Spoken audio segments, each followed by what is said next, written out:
YouTube, what the crap's going on? HeirofCarthage here. Yeah, I know. Old-fashioned intro. Why not? Just for fun. Someone said they were missing it, so there you go. I think it was Joker, actually. So, in any case, I got a fun one for you today. War Wagons. That's right. It's War Wagons. Not a unit I pick very often, whether it's campaign or multiplayer, because they seem underwhelming to me. And so what I wanted to do is just look at a few things with them to try and see if I could get a little better feel for what are they and what aren't they. And do they have any types of specific advantages versus, for instance, if we look at their price category, they are at a cost of $850 versus Outriders at $700 versus Handgunners at $600. And if we look at and I think I have the unit settings right now on Ultra. Normally it'd be a little less, but at Ultra settings it's 90 guns from the 600 cost, and then 60 guns from the 700 cost, and then on this one it's 4 times 6 dudes per wagon, so it ends up being 24 guns. Now if you look at it, obviously the missile damage is stepping up as you go through these, and so there's more damage that's coming out, but with fewer, and so that's just kind of what you can expect over time. So to understand what the trade-offs are, let's first take a look at these. Handgunners obviously are on foot. They're the slowest, but they have the most guns, and they crank out a lot of DPS. They have the disadvantage of being rather short. They're human, right? They can only fire in certain scenarios, so they can get blocked relatively easy as far as line of sight goes. When you step into Outriders, you get really good speed. So out of these 3 units, it's the best speed, and you maintain pretty solid damage at the sacrifice of a little range. See, it's 145 range, and we go to 130 range on the Outrider. But you get massive mobility increase, as well as Vanguard deploy. So Outriders have an obvious benefit of being extremely mobile. Okay, so that's going to be the obvious benefit between these 2 units. This one costs more, but you pay 100 more for some just spectacular mobility. Now, as for War Wagons, a couple of things change when you get to the War Wagons. One is going to be, we're going to have to look at armor, right? So War Wagons are 150 gold more expensive than either one of these other 2 units. For a unit that I'm going to say has a similar function, and I'm going to say that loosely because, they don't, but they're units that shoot things. That's the common thread, okay? They're all units that shoot things. So the War Wagon has 90 armor. That's very different than an Outrider at 30 and a Handgunner at 20. So the War Wagon won't just start dropping gunners really quickly whenever you start getting into combat, right? You'd have to kill one of the unit models. They're considered a large unit model, even though there's 4 little entities inside it. Sorry, 6 little entities inside each one. There's only 4 actual models, which means it has to take a lot more hit point damage before you're going to actually drop some shooters. So that could be one advantage of it. The other advantage is that it can fire in a 360-degree arc versus the other 2 units cannot. And its mobility is midway between the Handgunners, who have 33 speed. The War Wagons come in at 50 speed, and then the Outriders come in at 84 speed. So that's kind of just to give you a mix of how all these units play out. Just quickly, I do have a battle that I want you all to see. But before we get, and if you want to skip ahead to it, feel free. I'll try and put chapters on it, okay? But otherwise, I want to jump into a few replays that I did in the testing mode, just to kind of give you all an idea of what War Wagons do differently, if anything, than the other shooting units. So let's take a look. I've set up a simple test here just to look at firepower. I've got a couple of units of spears. I've put some War Wagons and some Handgunners far enough back from some infantry just to see, does either one really just outclass each other? The range ends up being fairly similar. I just wanted to compare the firepower head to head and see if there was any real significant difference in a somewhat controlled environment here. Obviously, I know that the War Wagon really benefits from its mobility versus these gunners on foot, but I just want to see what's the firepower price that you pay for the mobility. If we take a look, you can see the War Wagons aren't putting near as much damage down on the gore herds as, say, the handguns are here.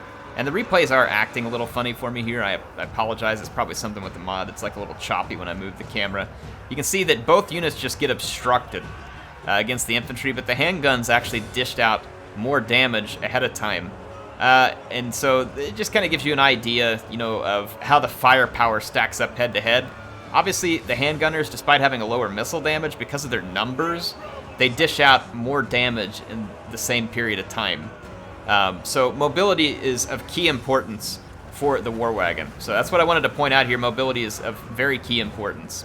There's another similar test I did against Outriders to, again, just see if there was any real significant difference in the firepower between these two units. Again, I know both these units are mobile units. This is just a test to see how these two units function. Also, I wanted to show you all here something handy. Both of these units, including the War Wagon, which sits up higher, got obstructed while trying to fire at infantry fighting other infantry. And that didn't matter if they were close or far, by the way. I tested that. And so here, I want to show you that with larger targets, say like these Chaos Spawn, for instance, both of these units that are mounted, and even one on foot, I tested that as well, will be able to continue to shoot targets even while they're engaged with your own smaller infantry targets. You can see here that just on a DPS scale, I mean, the Outrider is outperforming. They're just putting out way more damage. They both started firing at the same time. They're firing at the same target from the same distance.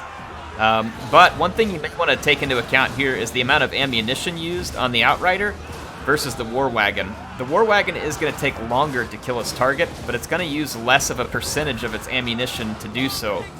So this is also something to consider in whether or not the War Wagon may be the right value. Honestly, I just like Outriders better, and I like the standard handgun units better. But just because I like something better doesn't mean that these units don't have potential uses. Again, I just put these two unit tests together, not because it was something I thought was going to blow your mind, but just to try and put some objective thought here to it rather than, oh, I just don't like War Wagons much. So welcome to Gorgazon, where we're going to have a nice fight here between the Empire and the Dark Elves. I'll go ahead and just let you all see this one from above. We're going to have Boris Todbringer. He's got a Bright Wizard and an Empire Captain on this Pegasus. I'm going to pull up the info so you can see what we got here. We've got some Reichsguard and Empire Knights mixed in here for the Empire, so a few of each. And then I'm going to actually slow down for just a minute. The Dark Elves have also come very mobility focused. They've got some Dark Riders with shields. The Raven Heralds, which is a Dark Pegasus mounted repeater crossbow unit. There's Slaaneash's Harvesters, which is a Doomfire Warlock, which, you know, is a magic damage, poison damage unit that also has a bound Soul Stealer and Word of Pain. And then we've got the Bloodrack Medusa here, which is a powerful missile unit at close range, and then also pretty solid in melee. And then we've got Malekith here, and Malekith is rocking Gaze of Malice. He's also got the Soul Stealer himself, so that's a couple Soul Stealers. We're going to have some Harpies, the Crows of Cain, which they do replenish while they're in melee, and then a couple more Dark Riders and some Shades deployed in the back. So apparently both these players hate infantry. But speaking of fun here, I'd been talking about War Wagons.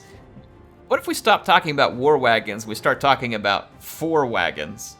That's right, because we got 4 War Wagons here for the Empire. Things are going to get interesting. There's already a fireball in the air here. So let's see what happens in an actual multiplayer battle with some War Wagons. So obviously both of these players, very unorthodox builds that they put together here that are very mobility focused, that were meant to try and pick at the other player if they had brought a more traditional build, which this is going to be interesting because now they have to fight each other. You can see here that the engagement between the Dark Riders, I'm kind of surprised to see that. And then you can see Slaaneash's Harvesters just wanting to come for this as well. The Raven Heralds are going to support from overhead with their armor-piercing missiles. And boy, Malekith is getting the crap harassed out of him by the War Wagon. You see, in this particular battle, War Wagons are going to be pretty handy. Harpies have to dig through all that armor. That's going to take a while, even if they do get there. Which means protection can come, and the other ones can keep firing. Their mobility makes them better than a handgun unit. Not as fast as a Outrider unit, but they can fire in a 360 arc, and they're more survivable than an Outrider. Look at this, Malekith getting KO'd quickly between Boris, the Empire Captain, and the War Wagon fight. And just look at this over here. I mean, this many War Wagons, they're not spectacular on their own, and I'm not recommending you bring 4 of these to every battle, but this is a big problem here. Because look, the Harpies just aren't doing anything to the War Wagons when they catch them because of the armor. So this does kind of show that although they're probably not going to sit there and really fight off a full unit of Fellbats or Harpies really well, you can see they just don't take a lot of damage if there's other units to support them that can get to them quickly. And so yeah, the War Wagons become very interesting here. Very interesting indeed. Look, they fired quite a bit in this battle, and they still have a lot of ammunition left too. The Raven Heralds ate it. The Crows of Cain ate it. Malekith ate a face full. And now you've got Dark Riders over here eating a face full. I mean, War Wagons definitely, in my opinion, not something that's OP. They're very expensive, and they can be a liability in a lot of matches. I think it's interesting that we don't see these things more often, probably because they're just not spectacular in like real competitive multiplayer. but they're a fun unit, and they're a pretty thematic unit for the Empire too, because it's just something very Empire about riding around in a wagon while hanging a handgun out the window, right? It's just how the Empire rolls here. But yeah, that's War Wagons for you. Anyway, as far as this fight goes, it was a short and, well, I say short, it's not over yet. It was a mostly short and rather interesting fight. You can see the Shades over here getting ping-ponged by a Reiksguard. Reiksguard is just going to chew up Shades for days. And obviously the Dark Elves got just shot up here, shot up and trounced with cavalry.